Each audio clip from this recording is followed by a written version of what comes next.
dear friends, and welcome back to our Thursday live stream here at Da Nang. And as you see, Julia always try her best to pivot at Da Nang. And I'm only founder of Vietnam Cultural Exchange and your host tonight. My background is different place because I'm not living Vietnam. I live in the US, but I'm still running the tea shop and the children gallery is all non-profit at my hometown, and that's where I want to create some community about art for the children. So this is where art, tea, and imagine every week. So again, today team we will talking about imaginations unleashed draw with unusual tools instead of regular pencils or brushes.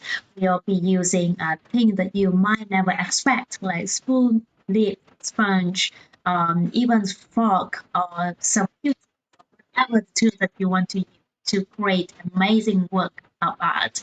So, and joining me, as always, we have our creative powerhouse, Julia Collier, and curator of our gallery, PMP Art for Children, and the mind behind our Sunday workshop. So, Julia, welcome back. Would you mind to introduce yourself and talk more about the course and the workshop today?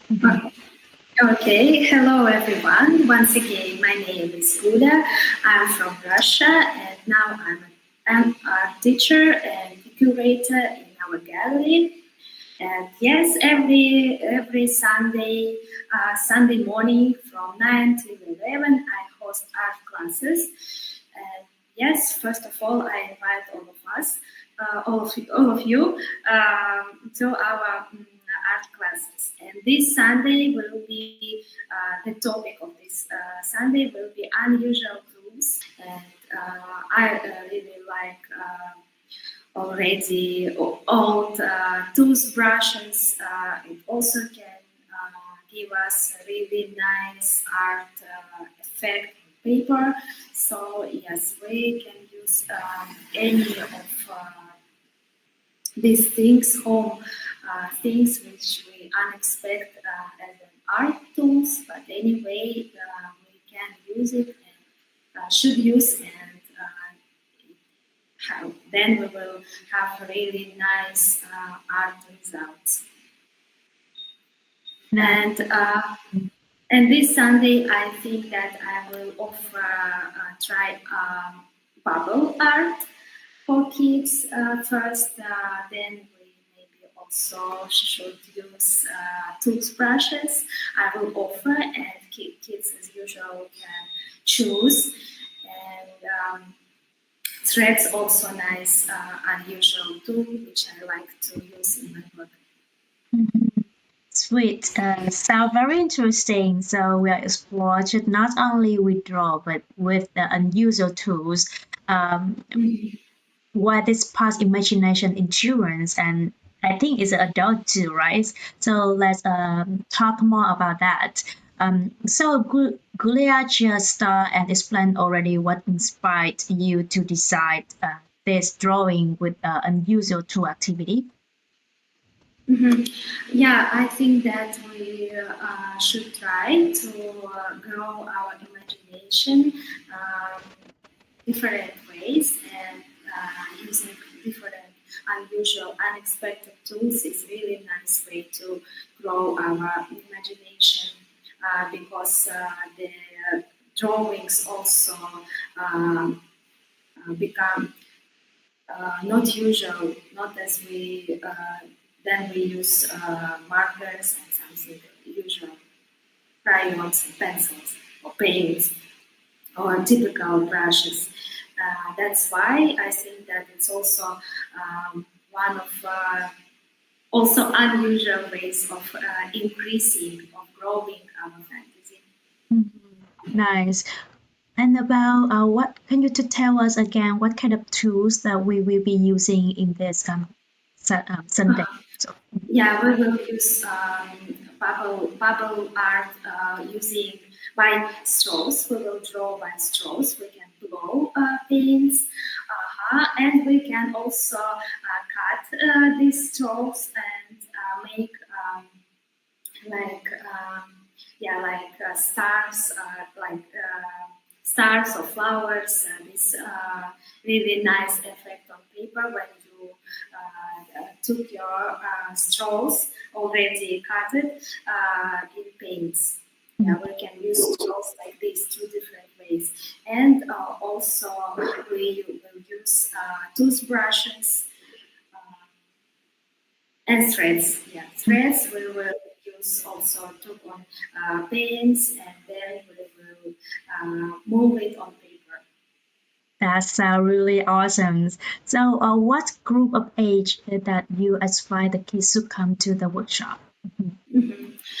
For this also, even young kids can come because really easy actions, and even young kids can make it. From if we speak the exact age, I think from 3 as usual. So, do you remember when's your first time tried drawing with something other than a brush or the pencil? My first experience, I think it was class which inspired, which the topic of this class was our emotions, and we make portraits, not realistic portraits of our emotions like anger or shame, and we make these emotion monsters, and we make different eyes, many eyes or many hands. It was really kids were really free in their fantasy, and they use straw and glowing paints for making hair for these monsters, and it was really it was very fun for them. That's phenomenal. That sounds really interesting. I think I do remember. I think it's already at least I'm gonna say like I guess like 8 years ago in 2017. Yeah, during a trip that I visited Simone's in the Netherlands. I feel like I'm pretty because I just started using different unusual tools like 8 years ago.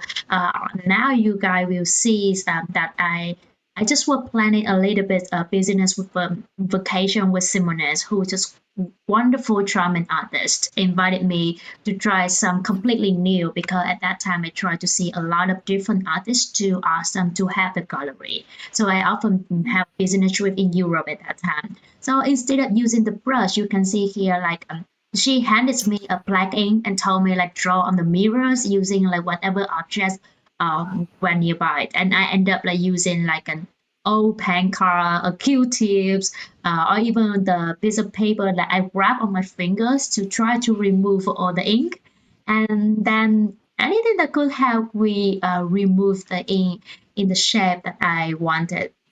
So at the end, once the image was formed, so I press another sheet of white paper onto the mirror and transfer it, and that become my final piece. So I have to hand dry them. That really fun. It's such a playful time, that I just never imagined for myself that I can imagine like, oh, okay, I can make the mirror completely black, and then I use my fingers, the old carbon, and all different things to kind of remove the ink out. And then I use another layer. So it's a combinations of handwork and I think the old technique of printing as well that we just talked last week. But it freeing experience. So I have so much that's just something that it should make me come back home and feeling like I want to create more like this kind of workshop for children because try it 8 years ago. I just wish like as a Vietnamese kid grow up in Vietnam in Da Nang, I have if I were young, I have more opportunity to do this. That would be great for myself. But anyway, we try to create more different experience for the kids, moments for the kids to play, not only just learning technique, but also enjoy doing something new. That's really nice. So how do the children usually react when they realize that they can use everyday objects to make art? Children usually react with excitement, of course, curiosity, and creativity when they realize that they can use everyday objects to make art. And if often feels like a discovery, they enjoy the freedom and fun of turning ordinary things into something imaginative or beautiful. And many kids become more engaged and confident, experimenting with new ideas and seeing the world around them in a more creative way. And yes, they usually really like classes like this. Interesting. That's why we try to connect the imagination with this topic, because I feel like if you make the kids develop their imaginations, they suddenly on their face it just light up, it bright, the smiles on their face. That's just a moment that it's just a surprise, like, oh, I can use a spoon, or even for myself when I try that thing. Okay, I can use the piece of paper and grab around fingers, and then I start to use my fingers. I just grab at the piece of paper to clean the ink. It's also like it should break the rules that they exist around art, that you don't have to follow anything. We bring back the freedom with the monochrome collage. We try to ask the kid that use only one color with different tones of colors, but now they completely freedom in every choices, materials, from the technique, the way how they do it, and suddenly it becomes just the two parts. I'm gonna say because everything become tools. So like a toothbrush become the texture of brush, for example. A leaf it could become a stem. We can do it, why not? It's just empowering. They just realize the creativity it just isn't locked inside the fancy supply, right? So it's just everywhere. And we also can say that even with food, the potato, we also can make it something that we can enjoy it. And they do have art cuisines are really nice, the way how they present the food. Also another kind of art that we'll try to make. And or even when you look at the bento box from Japan, you see how they make you of the food they have and make it become really nice.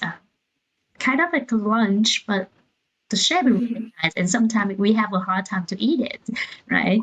So, so we come back to this topic. What your favorite unusual tool making surprising effects? Yeah, I think that I like a few of it, but yeah, maybe I prefer toothbrush because in my everyday life, I think as doctors advise, change it every 3 months. I always think, oh, we have so many trash. Really? Yeah, and usually it's plastic. So I like that I can use all toothbrushes in art. So it's yeah, I think it's one of my favorite unusual tools in art. Toothbrushes. When you dip it in paint and flip the bristles, it creates amazing splatter effects that look like stars or texture or even fur. For example, you can easily drawing birds or animals because yeah, it can give you really nice effect of fur. It's messy but super fun and full of surprises. You know what? When we make art, doesn't matter what kind of tool we use, we always make a mess, right? So it's Yes. it's always make a mess. So who care about the favorite one that I'm gonna say like crumbed piece of paper. That's my favorite one. Like deep it in the ink, it getting wet. Messy here, real messy. Ink Yes. and then dab it around the surface. It is so something I'm gonna say.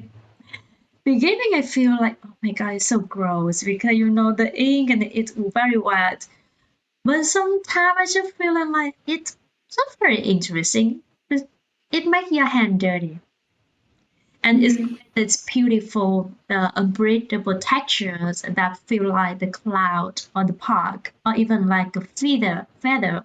It depends on how you move your hand, right? So it's just imperfect in the best way, I'm gonna say. So we often say like the kids often draw something wrong or something, but I don't think they are draw anything wrong. It's just a little imperfect, so make the best way of it. And I also love using like an old fabric scrap or the edges of the cardboard box. Those are you make some line with that. It's also really nice. Anything with a bit of character can also become a brush, like you using a toothbrush, and they're really nice. And yeah, I do have a lot of toothbrush at home as well. But can you share a funny or unexpected moment from a past workshop where the tool did something that you didn't expect?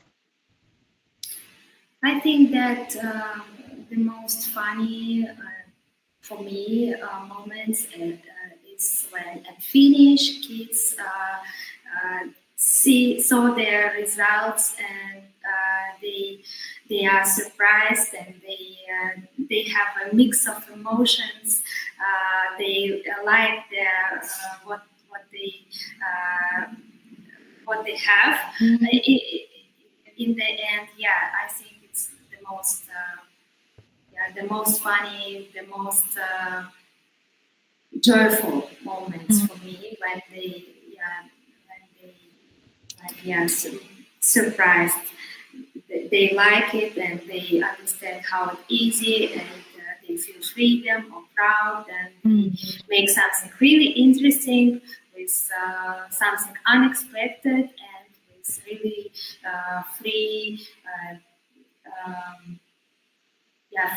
free moving, free actions, and yeah, I think it's their emotions at the end of the classes. I think it's the most interesting moment. Yeah, with me, I think I was in the printmaking workshop. So again, it's making the stamp, and I will bring back to the excitement of the stamp that we talked last week. It was a try using use the potato stamp, so we try to make it, but because it's fresh, this little kid just presses so hard, the potato is split in the half and flew across the table, and everyone just starting to like, oh no, did you make a mess everywhere now? And everyone just brush out laughing, and instead of stopping, they start carving a new shape onto that broken pieces. And that's kind of fun for us to see that it's we thought that it broken already, but we're starting to make a new shape there. And once they make a stamp, it look like just like a little bird wing. And somehow, to be honest, like I think they drained the plant completely by that accident, right? So it's were messy. Of course, as it always create a mess. It's sometimes very hilarious. For me myself, like from something that we plan to do, and then because it's broke, so it come completely. We try to carve and become a wing, so it's totally magical. That that's the beautiful of working with kids. I attend a lot of workshop with kids as well, and they turn every like, oh, secret of see into the new idea. It's just really fun that sometimes a lot of things just happened, and then we have a new idea with kids. Yes, I love this kind of activity. It just isn't about making pictures, but it's also about breaking the rule of art and seeing it happen.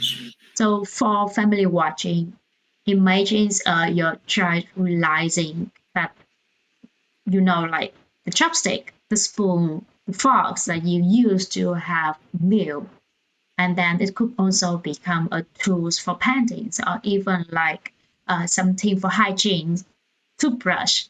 We use that every night and can be Julia brush for painting, for example, or just a piece of paper that I use to make a new funny tools to make art, and that's a pure creativity at work, and that's what we try to bring out. So now let's we explore more the activity itself. So let's talk more about the bigger picture here that I try to bring everyone into to see how kind of play fuels the imagination.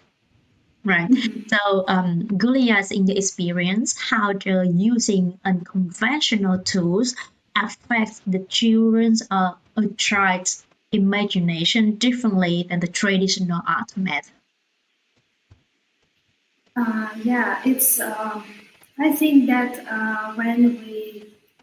when kids are given freedom tools like found objects, recycling materials, or tools they can use in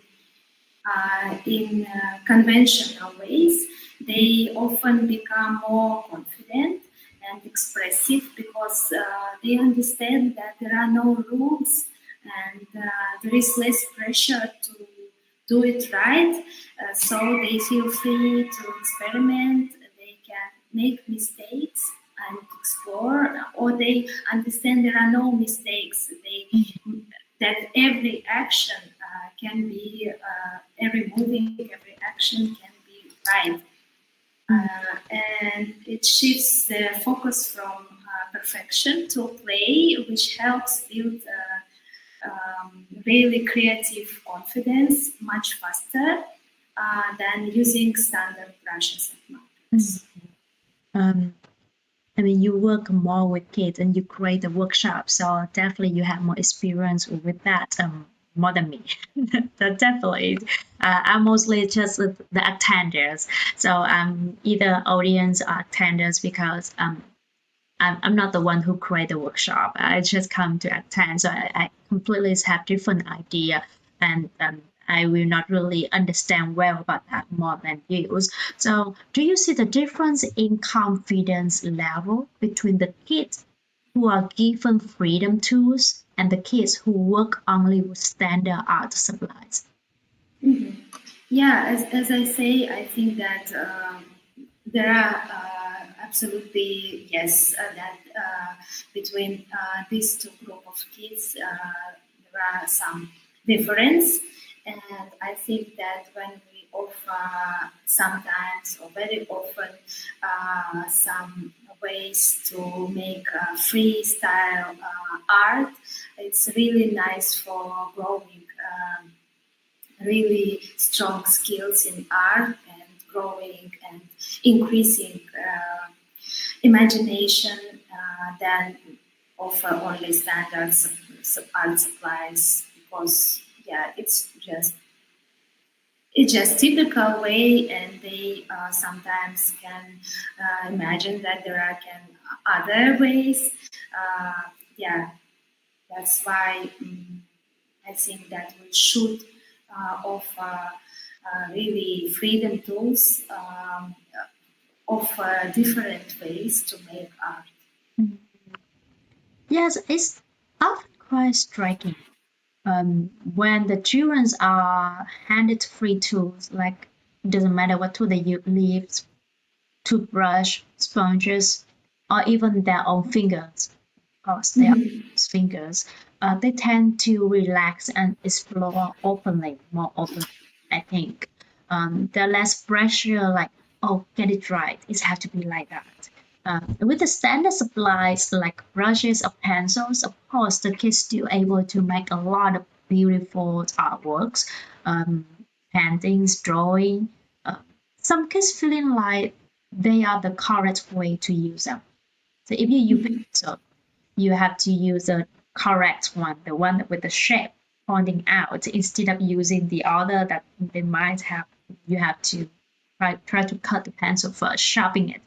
Um, but when the tools are playful and unexpected, it's invited more. It's, I would say, it's experimentation that you can confidence grow when they realize it, because they can make art my way. I can make art my own way. They don't care about the rule. They don't care about the correct way. because it's have no rule. It's have no rule. You will be the one who give the rule for the tools, unusual tool that they want to use. Doesn't matter. It doesn't have to be like a pencil that you have to use them in correct way.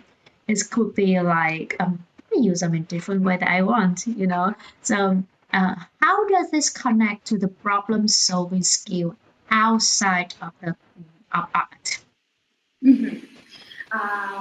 When kids learn to see everyday items as tools for creativity, they start thinking more flexible in general. I really believe in it. It trains them to look at problems from different angles, and they use what they have on hand and not be afraid to try new solutions. So I think that it's connect directly to problem solving outside of art. Yes, and it's about not be afraid to try new solutions from really unexpected ways, and that kind of thinking carries over into real life challenges. Maybe whether it's fixing something, coming up with a new idea, or working as a team. It's creativity in action, not just on paper. And I'm really sure that when you try something like this in art, you can easily, maybe without understanding by yourself, can use it in your everyday life. And I'm sure that kids make it more easier than adults. They really, like not mentioned by themselves. They use it, this new skill, which they took from art, from using unexpected tools in art. They can use it in their, for example, schools communication and in their everyday life. I feel like problem solving skills that's it, like kind of skill that outstanding coming out from in my opinion, because you suddenly don't have pencil there to use, don't have color to use. How you can you have ink here, you have pens here, but you don't have any normal tools that normally we think we don't have brush here to use. So it's more like it's help us to start thinking outside of the box. Yes.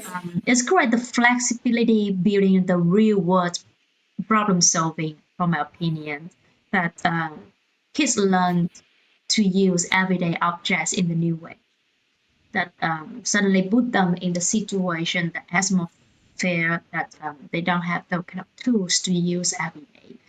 They become more like a resourceful, less focused on what they don't have.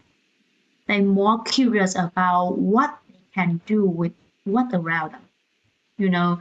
So that mindset carry into the school friendship and also how they approach the challenges at home as well. So that is a lot of little funny thing when we say how to approach challenges at home, because they might think outside the box and they use it with the parent. So that's not what we want to suggest. It's sometimes it's really good, sometimes it's not like the idea for the kids starting to approaching some other way to like make the parents believe on them or something like that. But it's always amazing for me to see like it's not about art, it's also about growing adaptable thinking.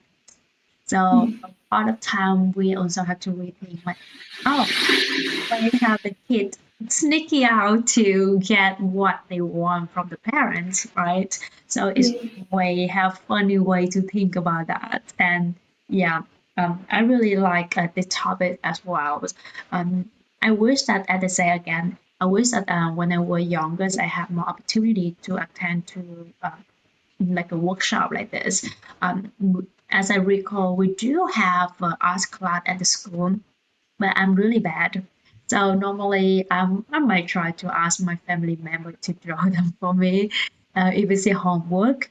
But that's easy to let people know or my teacher know that it's not made by me because it's too advanced with my ability. But um, some people like me in the past, I do not really enjoy doing art because I feeling like I had to use pencil to draw the face. My face painting or drawing is horrible.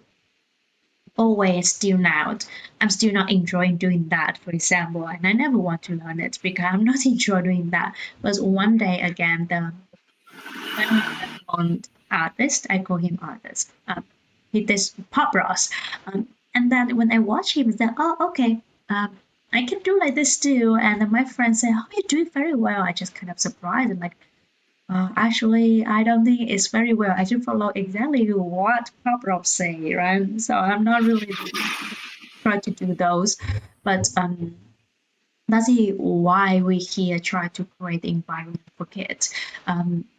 We should have to come back into our topic again. So, what would you say to parents who think like a real art must be done with the like a proper brushes or canvases?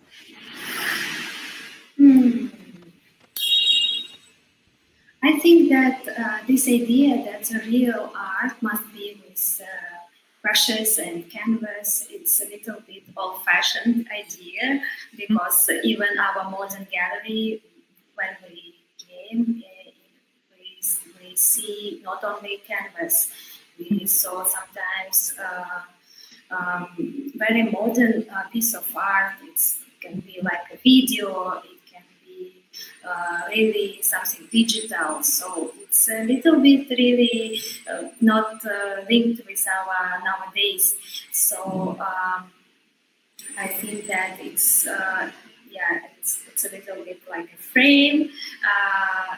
It's not about freedom, and real art can be.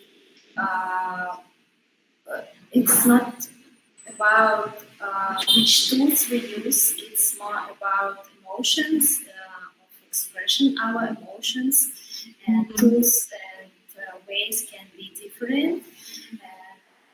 Yes, I think it's really not linked with nowadays trends. So parents should think, maybe change this idea. It's really old-fashioned, and we should offer as many ways, as many materials as we can, and of course, if a kid will use something typical like markers or paints and canvas, brushes and canvas, they can be a master, they can master their skills, but maybe they can lost their, not discover, not open their own style, because it's like one way, only one type of kind of tools. Yes, I'm just feeling like I would defend a little bit for old-fashioned parents because I'm gonna say it depends on the cultures, depends on the development of the country as well. And they say like I just starting to attend small workshop around 8 or 9 years ago. But even now, I don't think my parents have any idea about that. It's something still very luxury for them when you're talking about gallery, when you're talking about museum. I said, what are they? They don't enjoy that. It's not because they just do not, because Vietnam also just recovered from the wars. The war is just like 100 years ago. I think we try to build up again everything 1975, and now we try to try to build up everything again. That's really hard for my parent generation. or even for myself. Now it's a lot of things when the economies go better, so we try to find different entertainments. So we learn about art and museums. We learn about the beautiful things, the object. But before that, they don't have an idea what it is. They don't know what it is. If you not attend to them, and now it's an age. Some people will change, but some people will have a hard time to know what it is because it doesn't mean like it's too slow, but it's just the generations aspect that I'm gonna say depend on the generation of the parents and the modern world is different, and I do believe that the parents nowadays they want to do the best for the kid. So for them, they understand like a real art have to be with brush, have to be with canvas, have to be on the paper, have to be on the pencils. But you can see like if you're coming to any Vietnamese houses, how many artwork they hang on the wall. Yes. And how many of them are commercial one? Why I say commercial?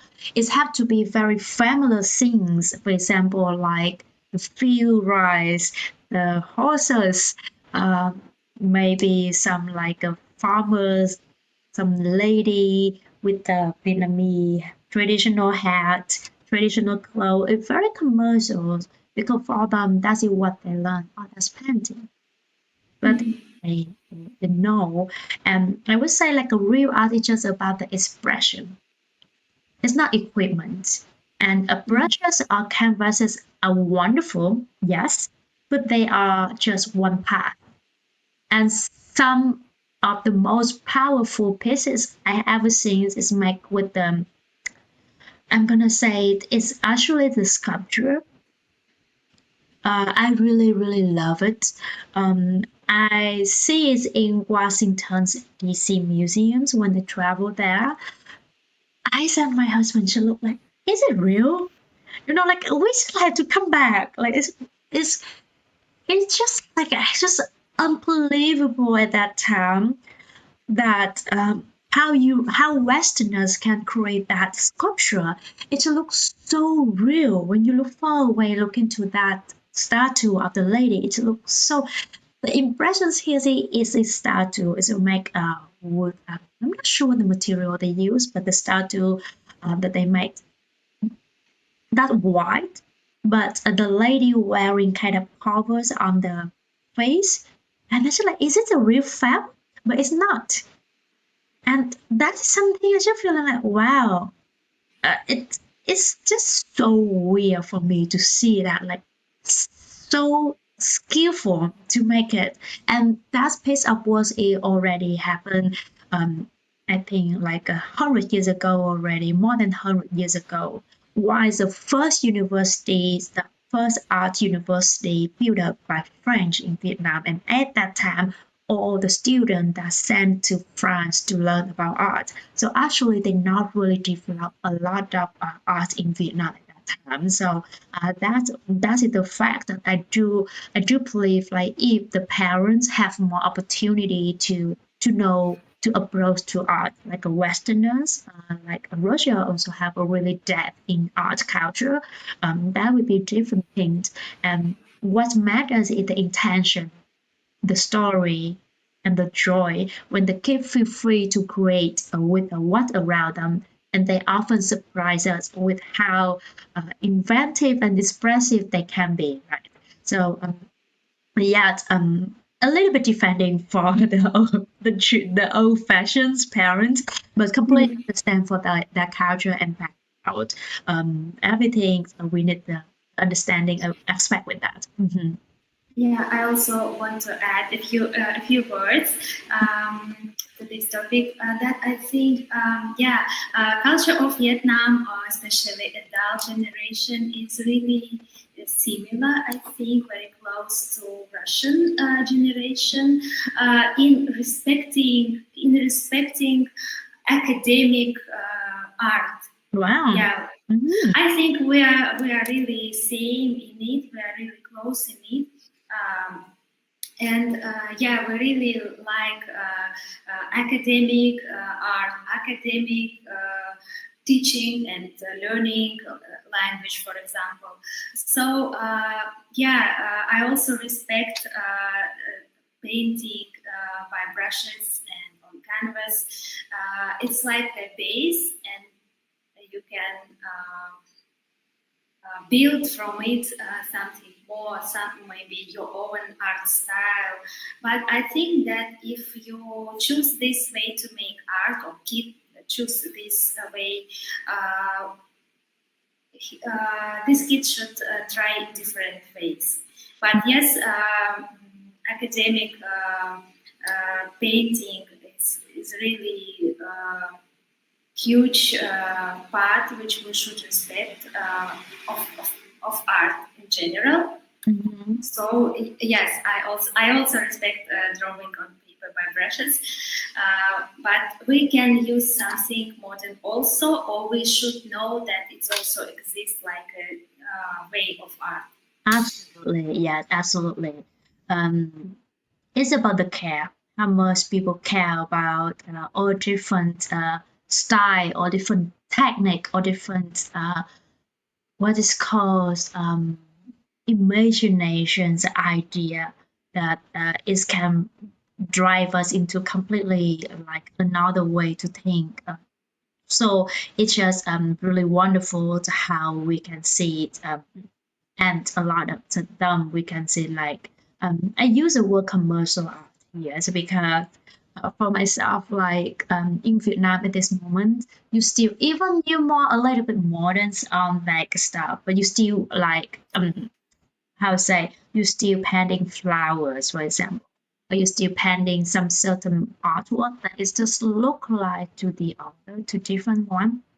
However, the reason here is it have to be recognizable.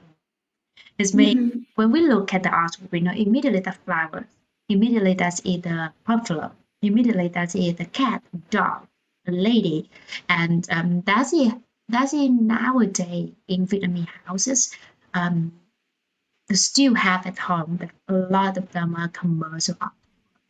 Um, it doesn't mean the Westerner do not have it. Of course, Westerner also have a lot of things. For example, the painting here, it's just very, very much commercial ones. Um, Mhm. I make it blurry here, but next time I will show you guys banners for the next live stream. It's just the boy walking on the street. That is my mother-in-law. She passed away. She artist. In American. So she draw them easily. You can see like that is a boy walking and stuff. Not real. I will try to make a picture of them and then post them on the live stream later. But yes, that kind of thing. It doesn't mean that inside the house, in Americans are not using them. Here, my house have them, but we do have a lot of like abstract work from all different artists as well, including with like multimedia artwork in the house. And I just say here, like the majority of a lot of Vietnamese houses still using like commercial art inside the house, and nothing wrong with that because it's a risk for them. They do when they look at it, they do not understand what it is on the wall, and so it becomes Mhm. a different story. Um, and yeah, this is a really interesting topic that we drive from imaginations to some certain soft skill, the problem solving skill, and then we're talking about opinions of the different generations of the parents. And now we come back with kids, right? So have you noticed this workshop helping shy kids open the socially? Mm. Yes, for sure. This type of classes when we haven't few strict steps of action. Uh, when we have more freedom, this art classes usually helps to shy kids very much. That's why I like it also because every Sunday there are some new kids come to us and they can feel a little bit shy themselves, not because they are shy in general, but maybe just at first time. So this kind of art classes also can help them feel free. Feel Nice. more confident. Yes, I'm gonna say like my daughter is not the shy one. If she know people, of course, when kids knowing each other, they way more open. They have tons of energies. But as I say, I bring out the example from last weekend, the last week, last Thursday, that if we went to the restaurant, we put a piece of paper and the crayon in front of her. Sit quiet for at least 10 minutes and just coloring. Make some marks, some lines on the paper. Art can give the shy kids a gentle way to connect. They don't have to speak right away, but they can show that they feeling like a true color, shape, and texture. And once they see others responding to their work with kindness or curiosity, they open the door. It's like, oh, okay, that's it, the chance for them to make a conversation. And I think it's a lot of quiet kids starting with sharing tools because as I say, like I used to have a lot of chances to work with kids, either in my English lessons or with like a workshop because I attend to workshop and I have the other kid as well because at that time when I attend a workshop in Vietnam, I haven't have at that time I didn't have any family yet. I didn't have a daughter yet, so I having the other kid as well, and offering the idea, offering the tools, even leading a small group project is slow bloom, but it's a beautiful one. That is help a kid to to have a chance to make a conversation, to know who you are. A little couple of sentences. For example, like my daughter now, when she finished like tonight, when she finished it, I don't know where she got the papers, but she ran into the art supply box and get a piece of paper and she started to use my pen to draw on that. And it's just like one or two of them and she just showing in front of me. She run around the house to try to show me they're proud of themselves. And that is the trend for the shy kids, proud of themselves as well. And it is something hard for the kid to just saying like, "Hey, look at my paintings," right? So they just like maybe just showing it out for someone in front of them to see that how much they're proud of themselves.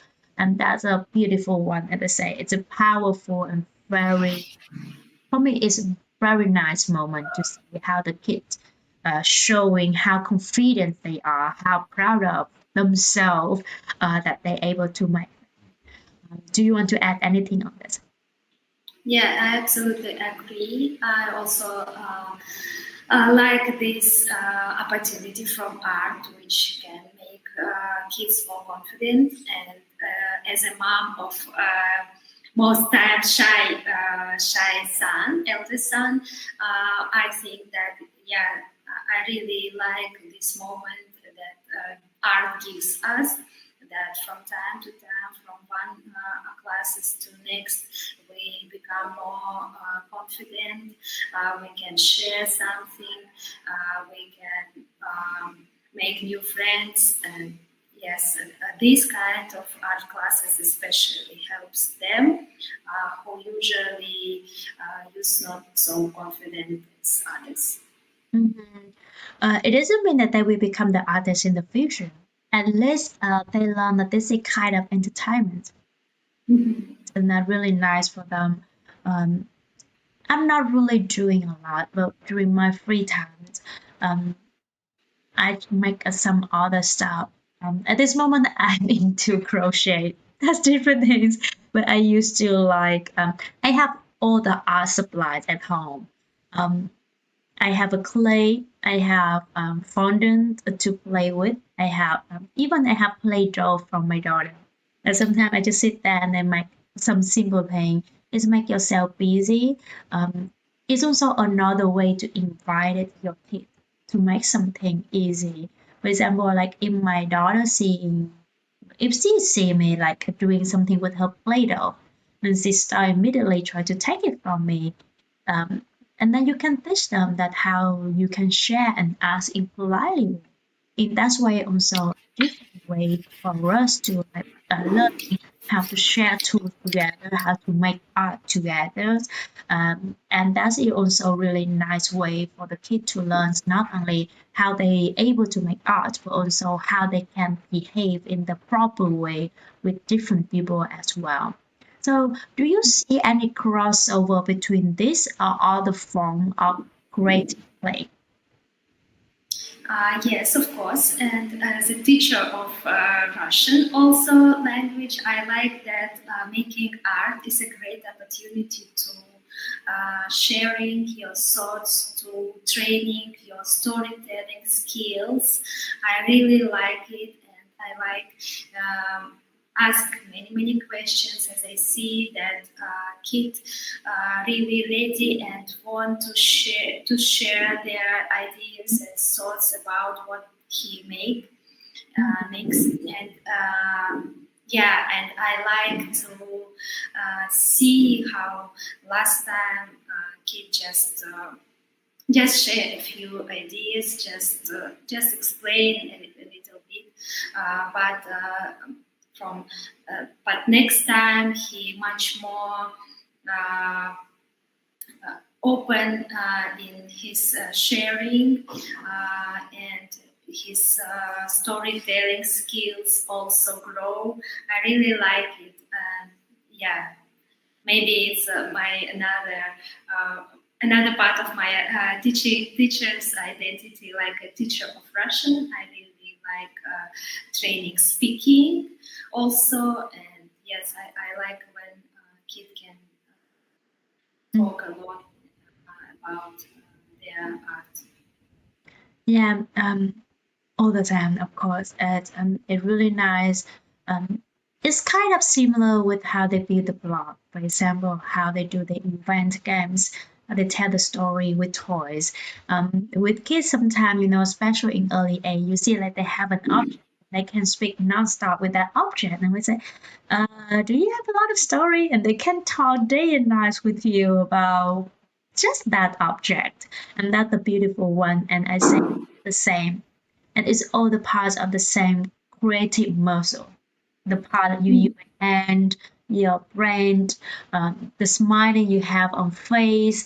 When we encourage open-ended art making, we also nurturing the imaginations, collaboration, emotional expressions, skills that show up in every corner that they play and learn together. And that's really nice combination, I'm gonna say. So it's amazing to see that when we give the children permission to break away from the normal way of doing things, and they often surprise even themselves. They're like, "Oh my God, I can make it as well," right? So they can give in some little surprise for themselves. Speaking of surprises, let's move to how we can join this Sunday and how you support help keep this workshop free for all families. So, Gulias, would you mind to share about the workshop this Sunday? Okay. Like a summary, first of all, I again remind to our viewers and guests that we have art classes every Sunday from 9 till 11 in our gallery. And we will have unusual, unexpected tools today, this Sunday, as a tools to making art. It will be threads, bubble art, and toothbrushes. As I understand that kids can make more in only this class, I will offer them, of course, more, because yes, this is my idea to offer as many materials and tools as I can, and if it will be interested to kids, I will for sure offer them. Yes, please join to us this Sunday. Yes. As always, it's completely free. And another reminder for everyone, it's completely free on Sunday, thanks to our community generosity. So we try to running at least one free workshop every week. And at this moment, so on Sunday, it will be the free workshop. If you would like to have us keep this workshop free, that it will be nice. And we have another way to always keep the workshop free and high quality that you can. So you can see here with the QR code, scan it, and on the screen right now, that's it donate directly. You will have a lot of information about us, including our website, Facebook, donation pay on GoFundMe page or direct bank account. Just buy a tea at Chanom, another way to donate. Every cup supports our arts program. So we try to create some certain income to run the place and create the free artwork for the kids. Subscribe to our YouTube channel. So click on the red subscribe button below this video. And this will help reach more families and share more art activity worldwide because YouTube is not only one. Share this live stream if you can. Send it to your friends who has kids, loves creativity, and just share to anyone that you feeling like they might want to collaborate with us in the future. That we great. We always need volunteer at our place. So thanks so much for spending your Thursday with us. Remember, us enough about this is about the idea you bring to life. And of course, Gulia and I can't wait to see you guys this Sundays. And until then, keep our imaginations growing up, right? So keep the creating, keep the surprising for yourself. And yes, thank you so much for attending our live stream tonight. See you next week. Bye bye, Thank everyone. you. Bye.